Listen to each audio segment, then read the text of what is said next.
Hola, bienvenidos a esta Odisea Submarina. Soy Débora Mavaire. Me escapé de las redes y vengo a proponerte que dejemos un rato la orilla y vayamos a recorrer el mar de la información. ¿Me acompañas a las aguas profundas?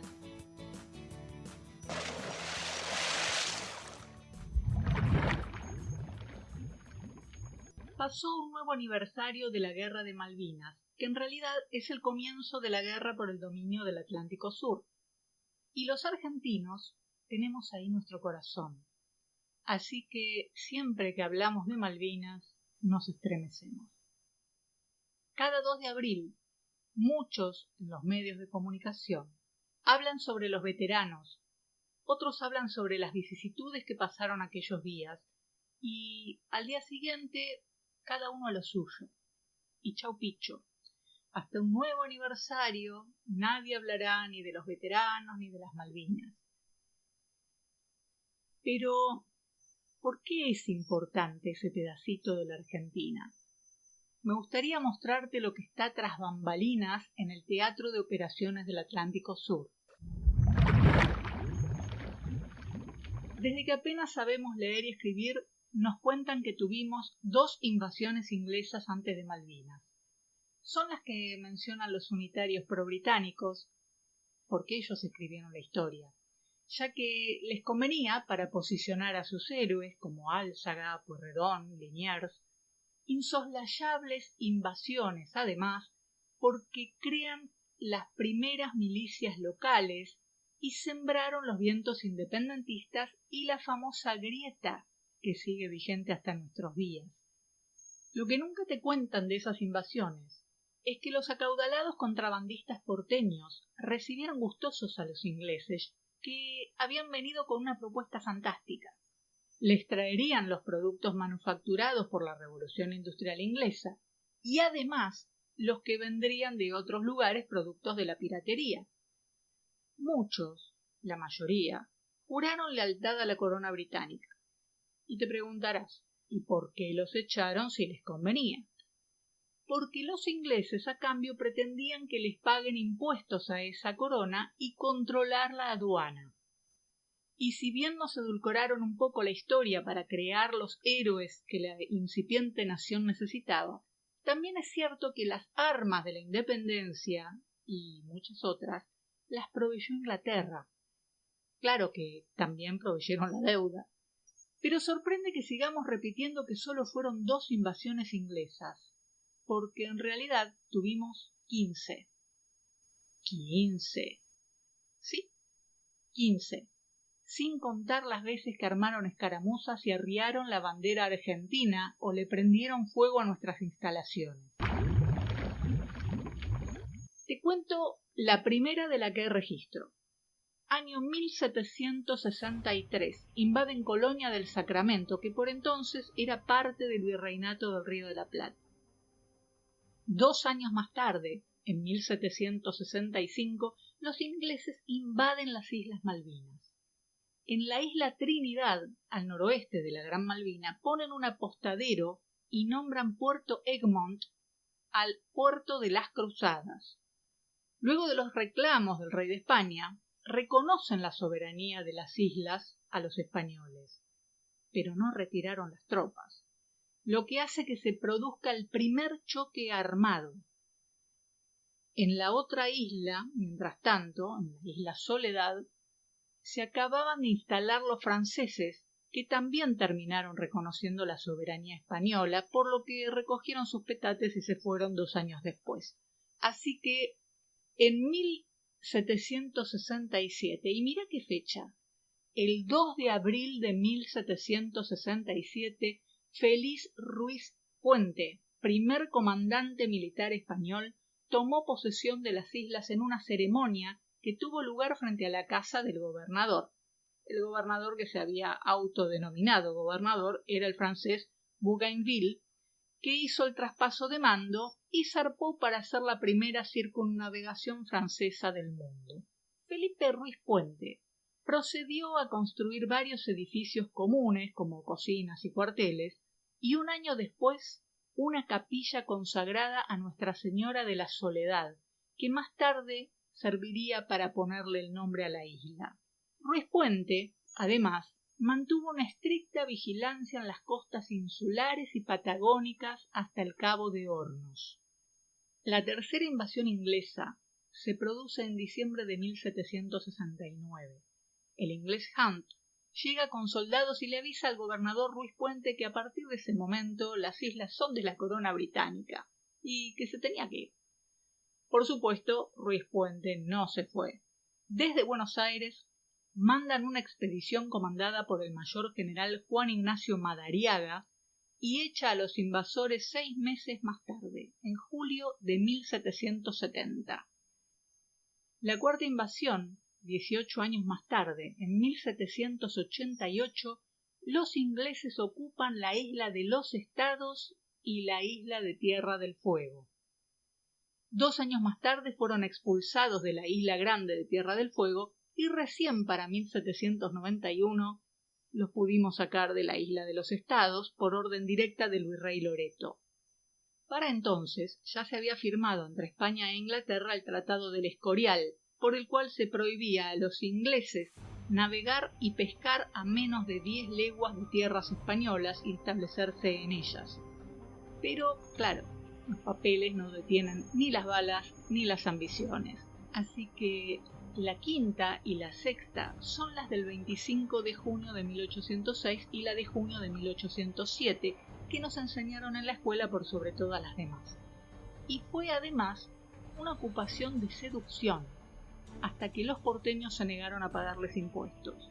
Al no poder quedarse con Buenos Aires, se robaron la recaudación de la corona española y se la llevaron a Londres. La séptima invasión es cuando vuelven a las Islas Malvinas en enero de 1833, sobre la que me explayaré en otro episodio. La octava es el bloqueo anglo-francés de 1840, en el que exigían la libre navegabilidad de los ríos interiores y desencadenó la batalla de la Vuelta de Obligado. Aquí entre nosotros, gran logro británico fue destronar a Rosas, poner un gobierno títere y establecer la libre navegabilidad de los ríos interiores en la Constitución Argentina de 1853, apenas 8 años más tarde de aquella heroica resistencia. Hoy el mismo tema sigue vigente, solo que en lugar de río Paraná lo llaman hidrovía y pretenden que siga extranjerizado para contrabandear, traficar y comerciar a su gusto. A principios del siglo XX se produce la 9ª y la 10ª invasión, porque luego del logro de la libre navegabilidad fueron por más. En los años 1908 y 1917, Gran Bretaña dispuso a través de 2 cartas patentes el pescar bajo su permiso y supervisión, ya no solo en las aguas de las Islas Malvinas, las Georgias y las Sandwich del Sur, sino también en gran parte de nuestro litoral continental patagónico, llegando incluso a ejercer pretensiones sobre territorios continentales. La 11ª invasión, en 1970, y así como en 1806 y en 1807 intentaron la seducción, esta vez fueron aprovechando un agujero negro en la legislación, por lo que se trató de una invasión civil y comercial. Una invasión a gran escala, en la que una empresa estadounidense se asoció a una británica, cuando no, y empezaron a comprar tierras en la pampa húmeda, Uruguay y Brasil. Llegaron a tener 1.400.000 kilómetros cuadrados. Para que te des una idea, la Argentina desde Jujuy hasta Tierra del Fuego tiene 2,5 millones de kilómetros cuadrados. En esas tierras implantaron un rebaño bovino de 140 millones de cabezas de ganado, cifra que superaba en 3 veces a las existencias de Europa Occidental o de Estados Unidos. Adivina quién estaba como ministro de Economía entonces. Federico Pinedo Padre, el descendiente del que entregó Malvinas en 1833 sin disparar un tiro, luego de un evento que te voy a relatar más adelante, y el mismo Federico Pinedo Padre, que como ministro de Economía había firmado el pacto Roca-Runciman a favor de Inglaterra y con los mismos fines, el saqueo del pueblo argentino en una maniobra financiera bastante compleja, que bueno, si quieren la pueden buscar en Google y si no, esperen a que otro día lo trate y de paso los engancho para continuar con la saga. Porque una vez al servicio de la corona británica, siempre serviles vendepatrias. Sigamos con las invasiones. La 12ª es la realizada en 1944, cuando un barco británico que zarpó desde Malvinas se apodera de las islas Shetland, Decepción y Bahía Esperanza, en la Antártida, donde arriaron las banderas argentinas e izaron una británica en la llamada Operación Tabarín, aprovechando además las maniobras navales que se hacían por la Segunda Guerra Mundial. La posición argentina fue recuperada y eso dio lugar a las otras invasiones, la 13ª y la 14ª, que se denominan incidentes. En 1952 en Bahía Esperanza, Antártida Argentina, y en febrero de 1953 en la isla Decepción, una isla con forma de herradura que está entre la Shetland y la península antártica. El incidente fue que 35 Royal Marines del Reino Unido desembarcaron fuertemente armados en la isla Decepción, apresando a 2 marinos de un refugio argentino y prendiéndole fuego a la edificación. La 15ª es la de abril de 1982, la que todos conocemos por haberla vivido o porque la vivió algún familiar. Esa última invasión, llamada Guerra de Malvinas, fue forzada por Gran Bretaña por varias razones. Como la Asamblea General de Naciones Unidas apoyaba el reclamo argentino de soberanía, debían atacar o sentarse a negociar. Negociar no estaba ni está en sus planes, porque en plena crisis del petróleo, en 1970, el gobierno británico había encargado a la Universidad de Birmingham una serie de relevamientos geológicos en el área de Malvinas a fin de determinar si había o no petróleo en el subsuelo. El estudio confirmó la presencia de moderadas reservas en territorio malvinense, por lo que varias empresas empezaron a alistarse para hacer perforaciones. Pero el gobierno argentino emitió el 19 de marzo de 1975 un duro comunicado en el que dejaba claro que el país no reconocía al Reino Unido ningún derecho en materia concerniente a los recursos naturales de las islas. En abril de 1975, los británicos cambiaron al embajador, lo que tensó la relación, y alertaron que en caso de cualquier agresión argentina hacia lo que ellos consideraban sus territorios, responderían militarmente. El 12 de octubre de 1975, la Cancillería argentina hizo saber que cualquier innovación con fines económicos haría peligrar la solución pacífica.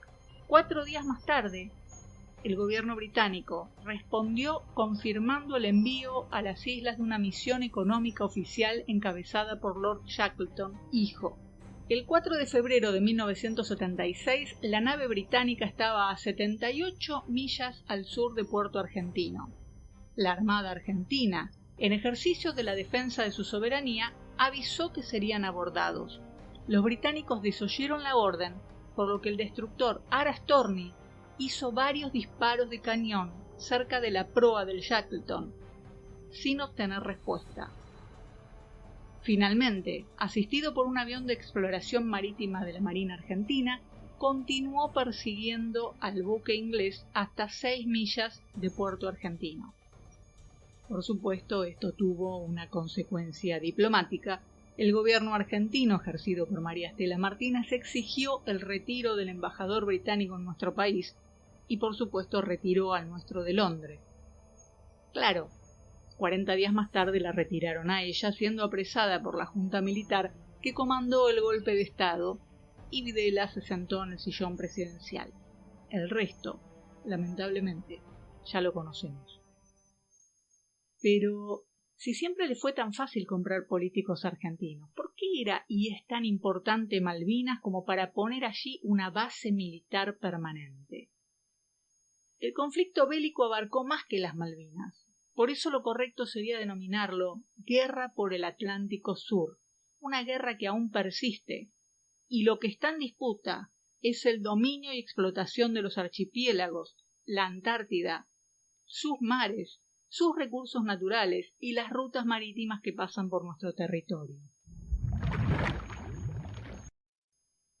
En los próximos episodios te contaré otros detalles silenciados de nuestra historia en Malvinas, porque no se puede amar lo que no se conoce y no se puede defender lo que no se ama.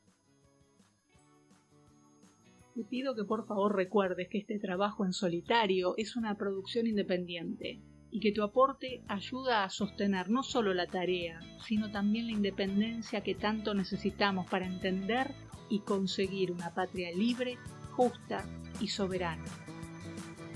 Tu aporte es fundamental. Si querés ser parte, podés colaborar con esta patriada en mabaires.mp o mabaires.dni, o también podés difundir este material. Hasta acá llegamos por hoy. Te espero la próxima semana para una nueva Odisea Submarina. ¡Chao!